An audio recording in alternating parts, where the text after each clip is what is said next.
Je me suis trompé. Et oui, il y a quelques jours, j'ai fait une vidéo qui expliquait que la loser queue n'existe pas. Cependant, j'ai reçu ce commentaire. Ce commentaire explique qu'il y a une étude qui a été faite qui montrerait que la loser queue existe bel et bien. Alors je vais vous épargner la lecture, j'ai moi-même lu l'entièreté du thread et j'ai rien compris. Enfin, disons pas grand-chose, parce que je fais pas de statistiques. Cependant, j'en ai compris quand même les grandes lignes.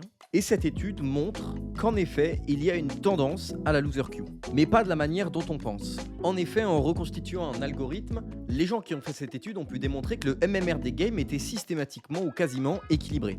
Donc vous n'êtes pas matché avec des gens au MMR au-dessus ou en dessous du vôtre. Cependant, ce qui est important à noter, c'est que ces gens ont démontré que les gens en série de défaites et en série de victoires ont été placés ensemble. Ça prend pas en compte l'issue de la game, donc il n'y a pas de facteurs psychologiques qui peuvent expliquer qu'on est en série de défaites et donc on perd. C'est uniquement les gens en série de défaites placés ensemble et en série de victoires placés ensemble. Comparé à ce qui était normalement prévisible, je ne sais plus exactement les chiffres, mais on est de l'ordre de 10 fois plus que ce qui aurait été normal. Ça ne peut donc pas être un hasard. On en déduit donc que oui, la loser queue existe bel et bien, mais c'est juste une question de série de victoires ou série de défaites. Donc techniquement, si vous restez assez motivé pendant votre loser queue, normalement, ça devrait bien se passer. Voilà, donc vous êtes placé avec des losers quand vous perdez, des winners quand vous gagnez, logique. Et en fait, en regardant sur OPGG, eh bien cette théorie semble en effet se confirmer. Quand vous êtes en game sur OPGG, vous pouvez avoir un petit tableau qui vous montre qui est en série de défaites et qui est en série de victoires. Et on note dans les nombreuses analyses que je fais en tant que coach professionnel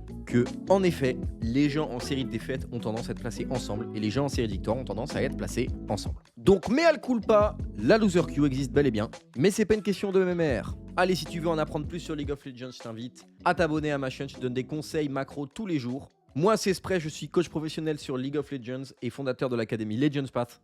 Et puis, je te dis à très vite pour une prochaine vidéo. Salut!